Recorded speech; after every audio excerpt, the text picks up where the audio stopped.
வணக்கம் மக்களே, நாங்கள் குஜராத்திகள், ஆனால் இப்போது பெருமை மிக்க தமிழர்கள். இது பட்டு நூல்காரர்களின் 1000 வருட பயணம். நாங்கள் சௌராஷ்டிரா குஜராத்தில் பிறந்தோம். சோம்நாத் கோவிலின் நிழலில் சூரிய கதிர்களைப் போல மெல்லிய பட்டு நெய்தோம். கஜினி சோமநாதரை தாக்கி அழித்த போது நாங்கள் எங்கள் வீட்டை என்றென்றும் விட்டு சென்றோம், எங்கள் மதத்தையும் கலையையும் காப்பாற்ற. தெற்கு நோக்கி நகர்ந்து நாங்கள் தேவகிரியில் தங்கினோம். யாதவ மன்னர்களின் நிழலில் எங்கள் கைகள் மீட்டும் மாயம் நெய்யத் தொடங்கின.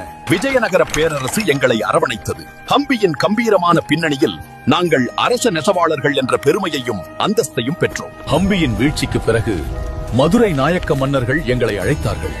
ராணிக்கும் கடவுளுக்கும் எங்கள் பட்டு தேவைப்பட்டது. எங்கள் கலையை மெச்சிய மன்னர் திருமலை நாயக்கர் அரண்மனை அருகிலேயே வாழவும் தொழில் செய்யவும் எங்களுக்கு இந்த இடத்தை வழங்கினார். இங்கே நமக்கு ஒரு புதிய பெயர் கிடைத்தது, பட்டு நூல்காரர்.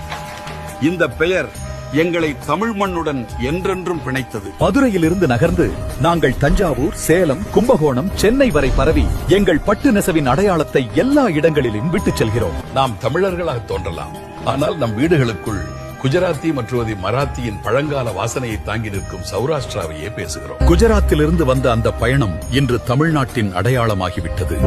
பட்டுடன் வடக்கையும் தெற்கையும் இணைக்கும் பாலமாக நாங்கள் இருக்கிறோம்.